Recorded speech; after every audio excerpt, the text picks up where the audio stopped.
You're listening to WW. Now it's Our Miss Brooks, starring Eve Arden.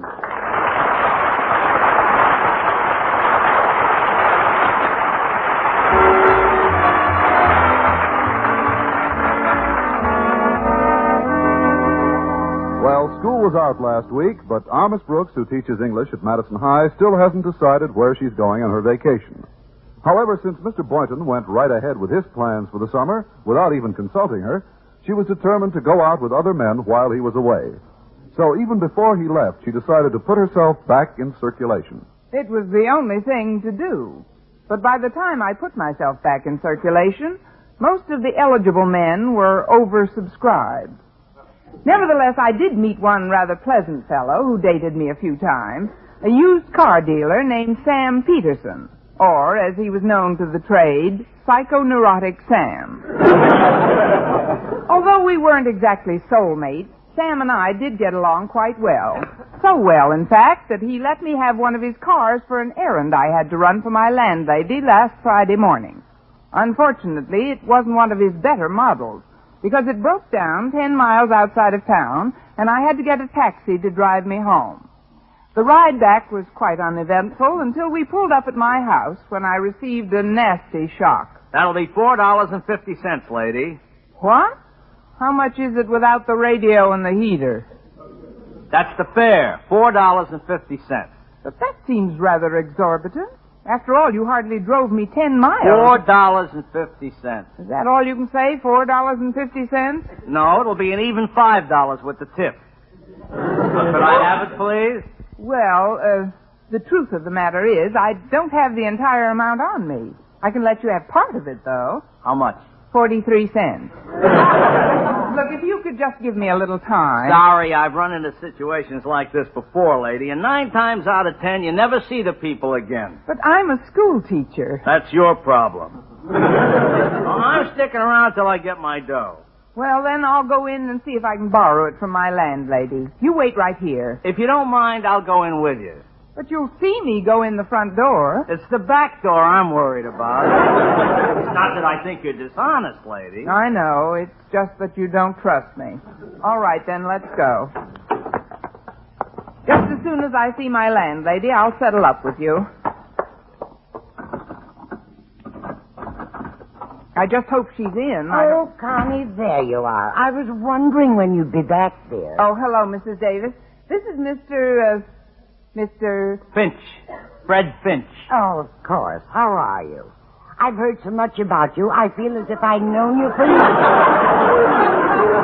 Mrs. Davis. You heard about me? Yes, indeed. And the reports weren't a bit exaggerated. Oh, he's as cute as he can be, Connie. Mrs. Davis, Mr. Finch is a cab driver. Well, that's nice. It's about time you were getting away from biologists. Breakfast is on the table, and there's plenty for all 3 of us. So you go right ahead in, Mr. Finch. Well, thanks. I wouldn't mind a bite at that.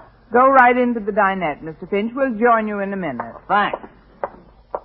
Well, at least now I won't have to worry about the tip. Mrs. Davis, what gave you the idea that I'd been dating Mr. Finch or anybody else besides Mr. Boynton? I haven't mentioned anything to you. I know, dear. But Mrs. Jackson saw you out driving last Sunday with some man. And then Mrs. Lane saw you at the movies with him Tuesday evening. And Mrs. Stewart saw you in the bowling alley with a friend on Wednesday. And where did I go last night? Well, I don't know, dear. The reports aren't in yet.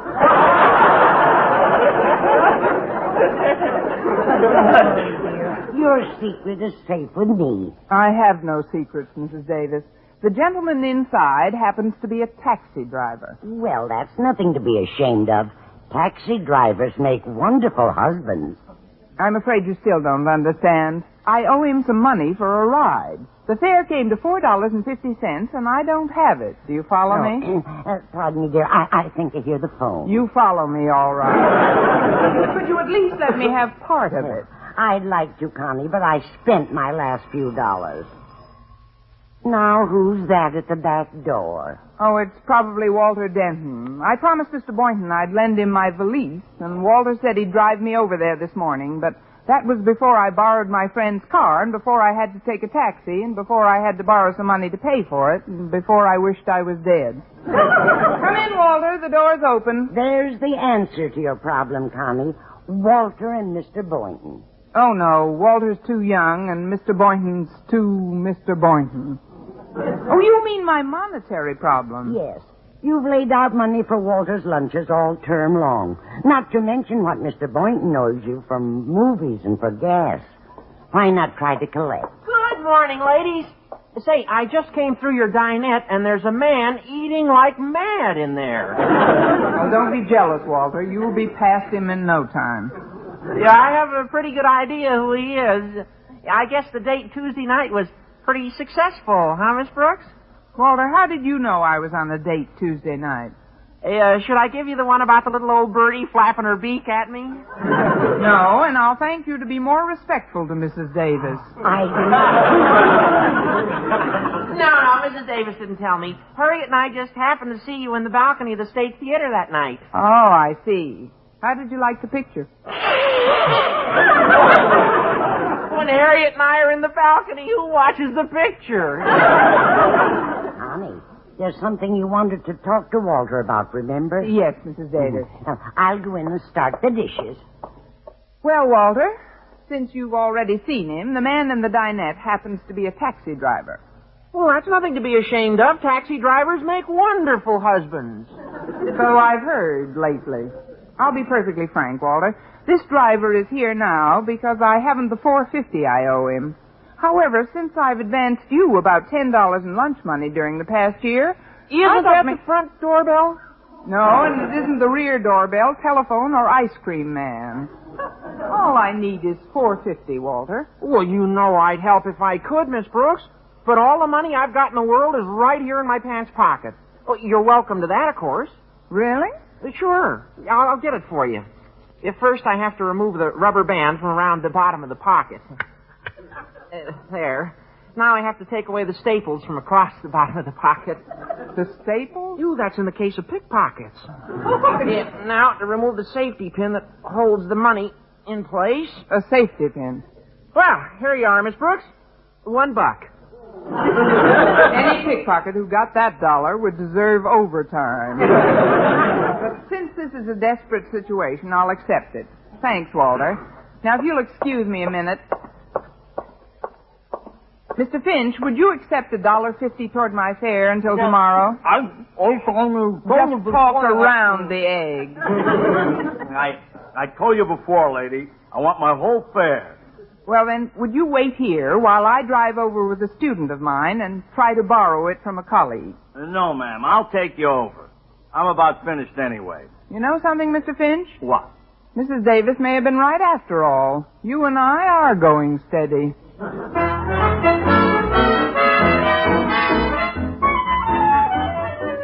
You hear a lot of talk about brotherhood these days, don't you? People getting along together, understanding each other's problems.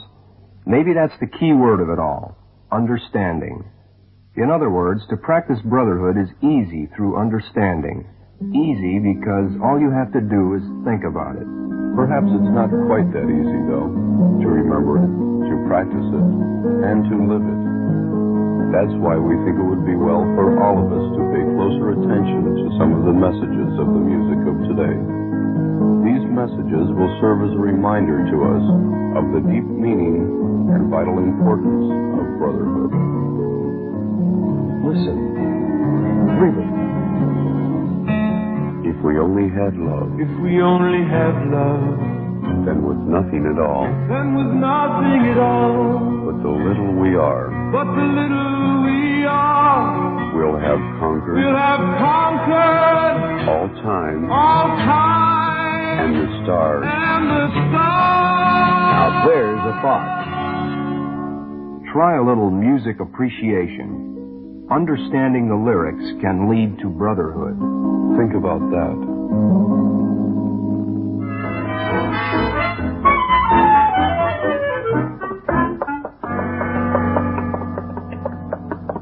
I know you're cautious, Mr. Finch, but there's no reason to walk up to my friend's apartment with me. Well, I just don't want to take any chances, Miss Brooks. Anyway, I wanted to see that you got this valise up here okay. It's kind of heavy. Oh, that's right. You did lift it out of the cab when you handed it to me downstairs.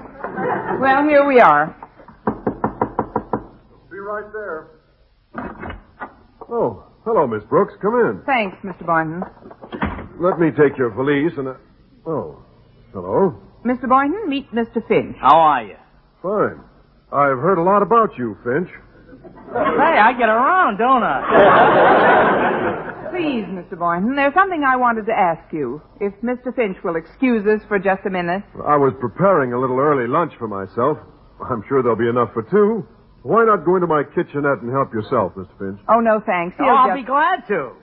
As I say, no thanks, he'll be glad to. It's right through that door. Okay, don't rush yourself, Miss Brooks. He's another Walter Denton with the grocery department. Miss Brooks, I'm not one to criticize, but I believe you're acting in poor taste in this instance. In very poor taste. What are you talking about, Mr. Boynton? You know very well what I'm talking about. I should think you'd be more considerate toward a man you've known for 6 years than to bring your newest male companion to his apartment. I may be just a poor biology teacher, but I have some feelings. You have? I mean, of course you have, Mr. Boynton, but this man is a taxi driver. Taxi driver? I never thought you were that interested in money. Look, Mr. Boynton, where did you get the idea that I'd go out with anyone besides you? No, come now, Miss Brooks. I've got ears, I've got eyes. And a mouth, and a chin, and the nicest... Never mind the flattery. You knew I was going away in a few days. You might at least have waited until the body was cold. When was it warm?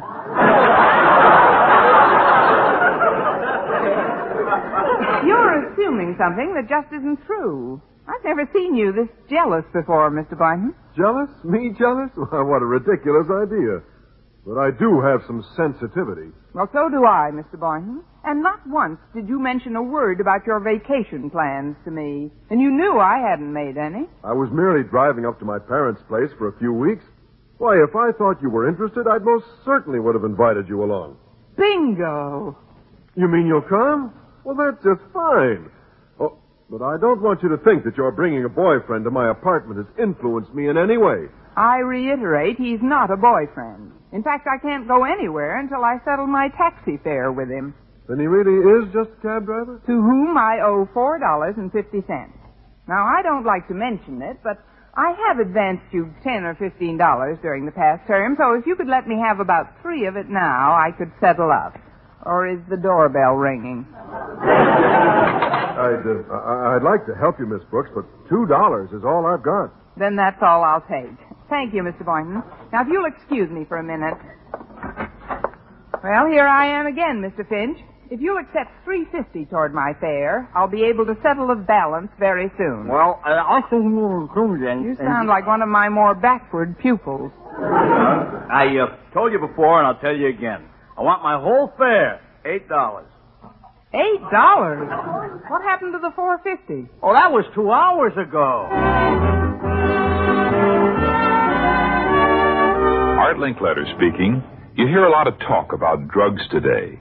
Drugs named smack, speed, mescaline, LSD. And the frightening thing is the talk comes from the mouths of children.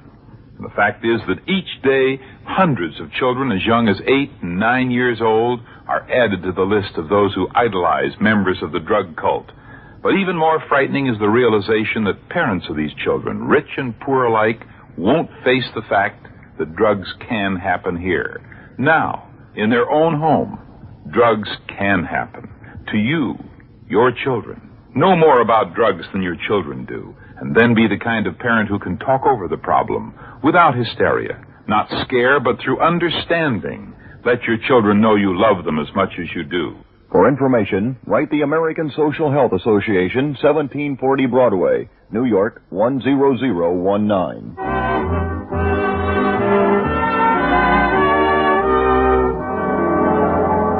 Well, so far, Miss Brooks has spent the entire morning trying to collect $8 cab fare which she owes. What makes it doubly difficult is that the cab driver won't let her out of his sight until he's paid. As a last resort, she has decided to try to borrow the money from her principal, Mr. Conklin, who at the moment seems to be having a little trouble of his own. The very idea of Mr. Stone asking me to entertain a member of the State Education Commission for the week he's in town. Why, that's Mr. Stone's job, not mine. I know, Daddy. I'm just relaying Mr. Stone's message. He said I should give it to you as soon as I reached you. Well, did you tell him we were practically ready to go to Crystal Lake today, Harriet? That your mother was already there? Yes, Daddy. And what did he say to that? Nothing. He just chuckled.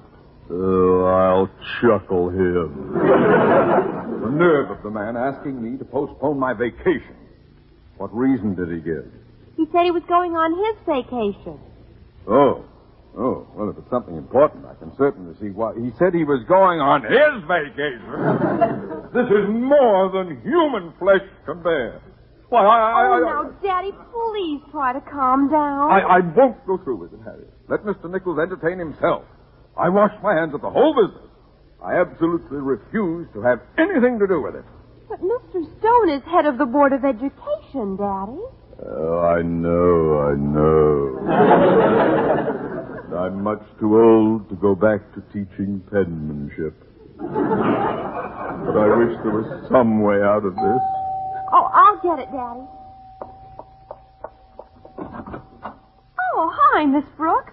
Welcome to La Maison Conklin. Come on in. Thanks, Harriet. Daddy's in the... Oh, hello. Harriet, meet Mr. Mustard Plaster. Mr. Finch. Mr. Finch, this is Harriet Conklin. How are you? Oh, I'm fine, thanks. I've heard a lot about you. Why, Miss Brooks, how did you know what I was going to say? Instinct, Harriet. Mr. Finch is a taxi driver. I know they make wonderful husbands, but the next time I'll find one with a slow meter. Who is that, Harriet? Oh, you, Miss Brooks. What ill wind brings you over? One step forward, ill wind. Mr. Conklin, meet Mr. Finch. How are you? He's a cab driver, Daddy. Isn't that romantic? I knew she'd wind up marrying for money.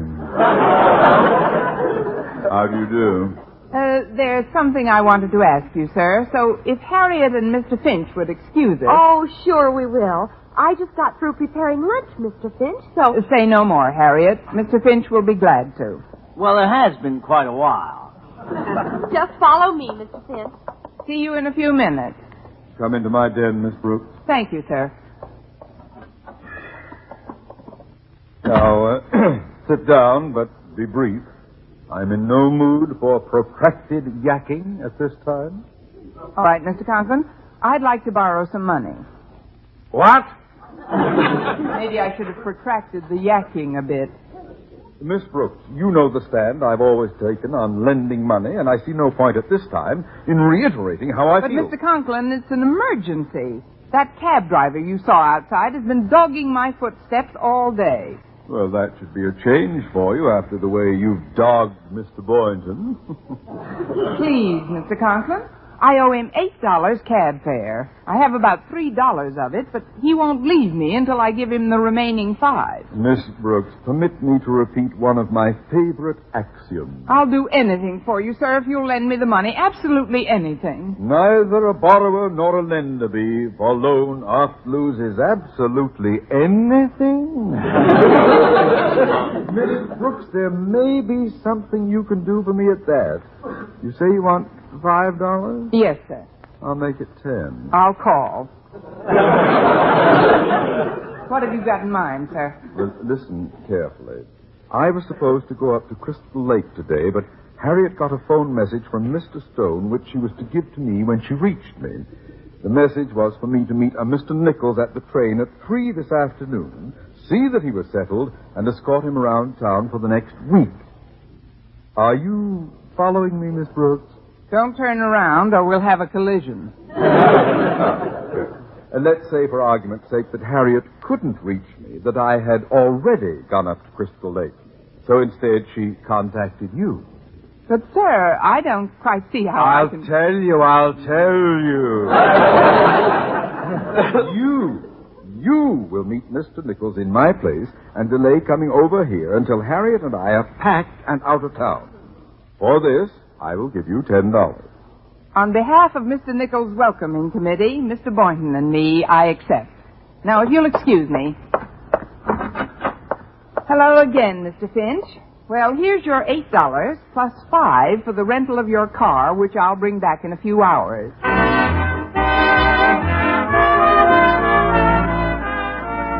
What greater or better gift can we offer the Republic than to teach and instruct our youth? The United States Army Europe and the United States Air Forces Europe agree with those famous words.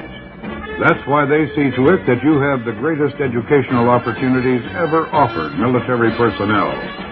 Just think of it. If you were a high school dropout or didn't finish high school for any reason at all, you can do it now while you're in the service. If you plan to go to college, you can get a head start by picking up credits now. And if you've already attended a college, it might even be possible to get your degree while you're over here in Europe. And by that, I mean either a bachelor's degree or a master's. Ask your education center about the American universities, which offer programs tailored to your needs. The University of Maryland, Boston U, Southern California, Utah, Ball State, and Oklahoma. Not to mention the school with the worldwide campus, USAFI.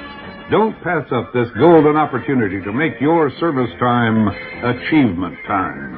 Get in touch with your education center first thing tomorrow.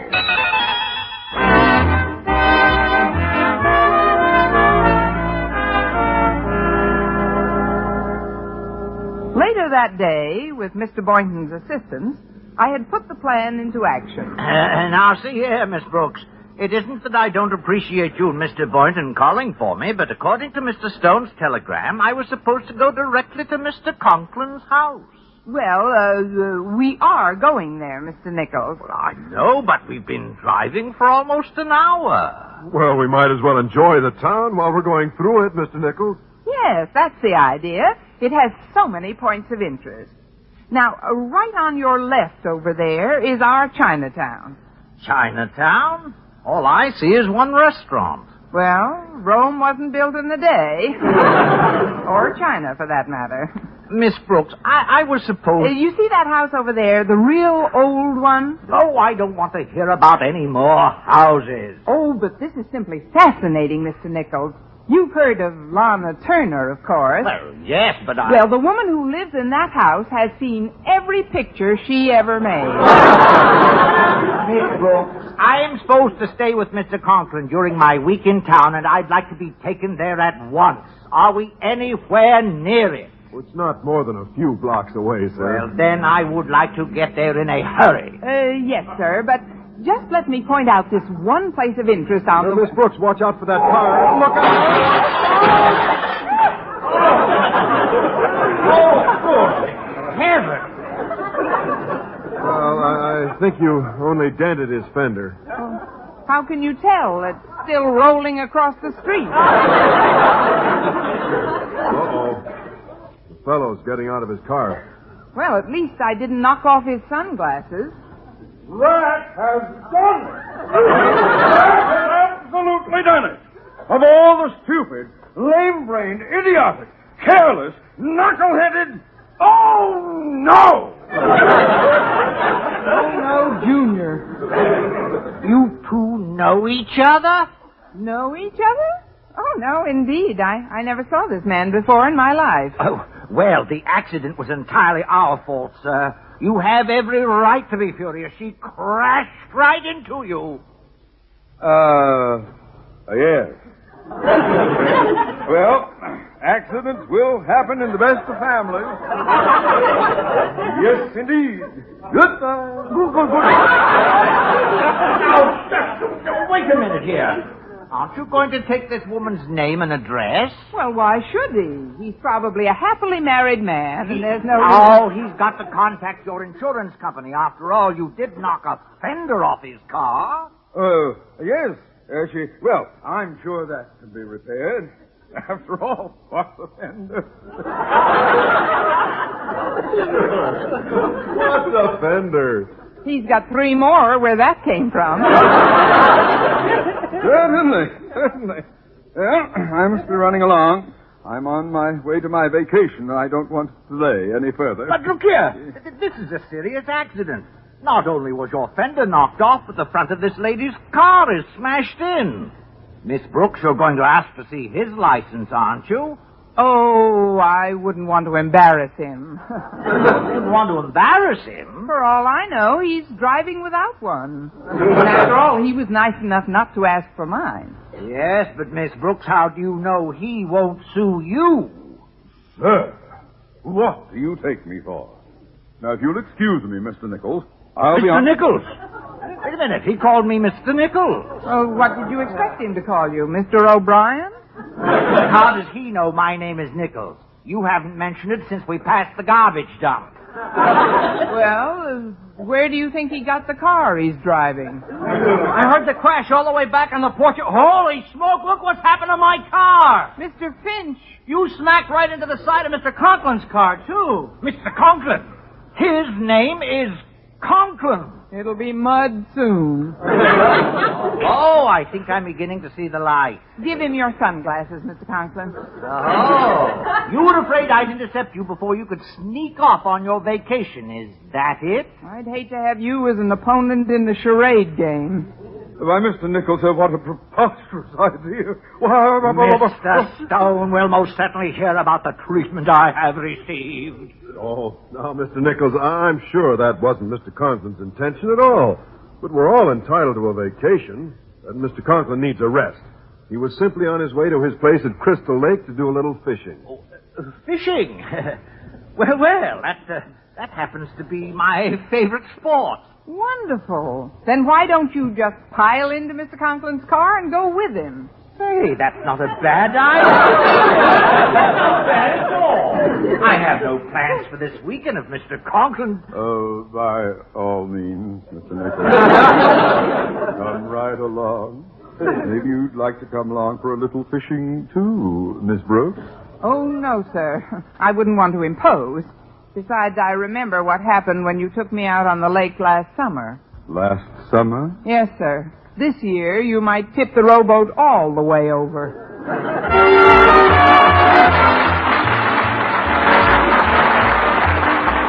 Miss Brooks, starring Eve Arden, transcribed, was produced and directed by Larry Burns, written by Arthur Olsberg and Al Lewis, with the music of Lud Gluskin. Mr. Conklin was played by Gail Gordon.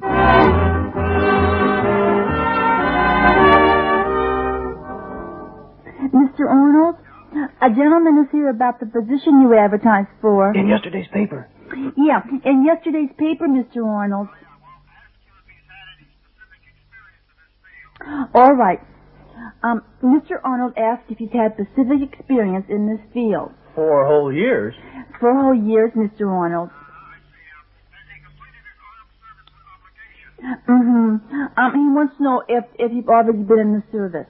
1.5 whole years. 1.5 whole years, Mr. Arnold. Yes, sir. Honorable discharge, of course. He's shaking his head slowly, Mr. Arnold. I see. What do you say? What do you say? Don't call us. We'll call you. Others in tonight's cast were Jane Morgan, Dick Crenna, Bob Rockwell, Gloria McMillan, Jerry Hausner, and Joseph Kearney.